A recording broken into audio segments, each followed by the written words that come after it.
السلام عليكم ورحمة الله. ازيكم يا حبايبي؟ يا رب تكونوا بخير. عملنا النهاردة باتيه الأفران. عملناه في البيت بكل سهولة، بمقادير بسيطة جدا وطريقة سهلة جدا.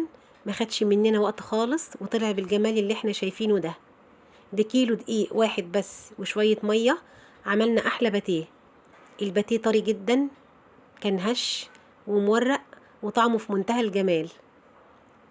تعالوا نشوف التويقة بتاعت الباتيه عاملة ازاي. شايفين؟ حلو جدا. يلا جربوا الطريقة وإن شاء الله هتعجبكم. تعالوا بقى نشوف المقادير. 3 معالق كبار من السكر، حطيت عليهم معلقة ونص من الخميرة، وضفت عليهم كمان كوباية من المية الدافية. هقلب المكونات كويس مع بعضها لحد ما السكر يدوب في الخميرة، وهغطيهم وهسيبهم 10 دقايق. بعد ال10 دقايق الخميرة بدأت تنشط اهي وتطلع فقاقيع فوق الوش، كده الخميرة تمام. ضفت بقى كيلو من الدقيق، معلقة صغيرة من الملح، نص معلقة من البيكنج باودر، 3 معالق كبار من اللبن البودر.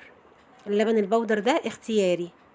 هشغل العجان بقى على درجة هادية في الأول، وهضيف 4 معالق كبار من الزيت، وهضيف كمان كوباية من المية الدافية. وهشغل بقى العجان على سرعة عالية شوية، هيقعد حوالي 10 دقايق.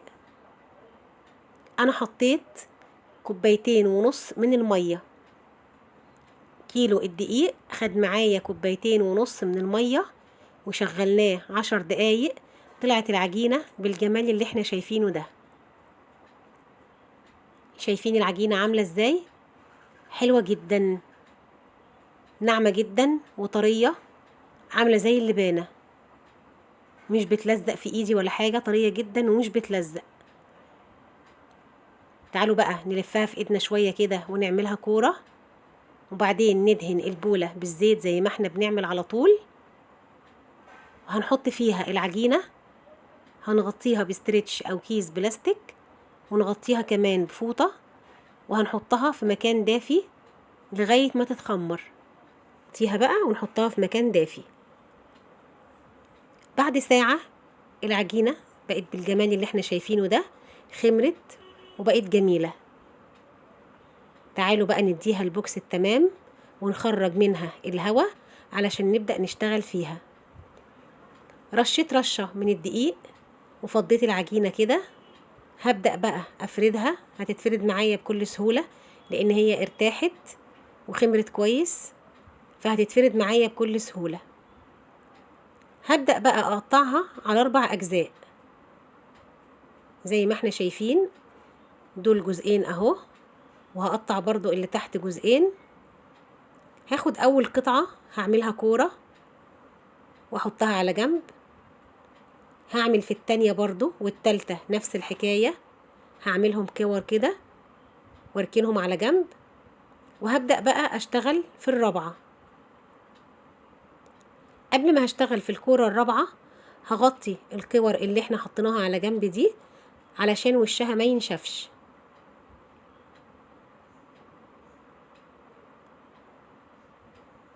اهو انا هنا كده كنت غطيتهم، وهبدأ بقى افرد الجزء الرابع او الكورة الرابعة. هتتفرد معايا بكل سهولة طبعا. هحاول اخلي سمكها نص سنتي. هفردها تمام كده اهو زي ما احنا شايفين. هحاول اعملها مستطيل، وهاجي بقى هقطع الزيادات اهو من الجنب ده والجنب ده ومن فوق ومن تحت. عملنا خلاص المستطيل. هنجيب بقى سمنة او زبدة المتاح عندنا، هندهن قطعة العجين كده بالشكل ده، هندهنها كلها سمنة كويس اهو. وهبدأ بقى اقطعها قطع متساوية، هحاول اخليهم كلهم قد بعض متساويين. جبت القطاعة وهبدأ بقى اقطع بالشكل ده. دول طلعوا معايا 3 قطع. جبت جبنة بيضة، حطيت معلقة كده في قلب العجينة، وهبدأ ألفها رول اهو. في منتهى السهولة اتلفت معايا رول بالشكل ده. هاجي بقى من الآخر وهقفلها كويس جدا كده من على الحرف عشان ما تتفتحش معايا في الفرن. اهو زي ما احنا شايفين بمنتهى السهولة. تعالوا نعمل واحدة كمان. ضفت معلقة من الجبنة، هلف كده العجينة رول وهحاول ادخلها من الجناب عشان يبقى شكلها حلو، هظبط شكلها يعني.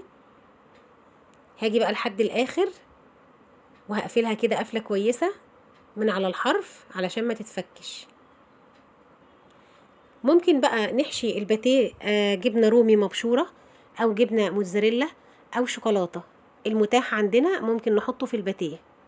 يلا نعمل التالتة اهي، لفيناها هنقفلها كويس كده من على الحرف بالشكل اللي احنا شايفينه ده. تمام كده. عملت بقى كل الكمية ورصيتها في الصواني بالشكل اللي احنا شايفينه ده. بعد ما دهنت الصواني زيت خفيف خمرت وتضاعف حجمها. شغلت الفرن على درجة حرارة 180 وسبته يسخن شوية. هدهن بقى الباتيه باللبن، انا مش بضيف بيض على المعجنات، ده لبن بس كده معلوش اي اضافات. هدهن وش الباتيه كله.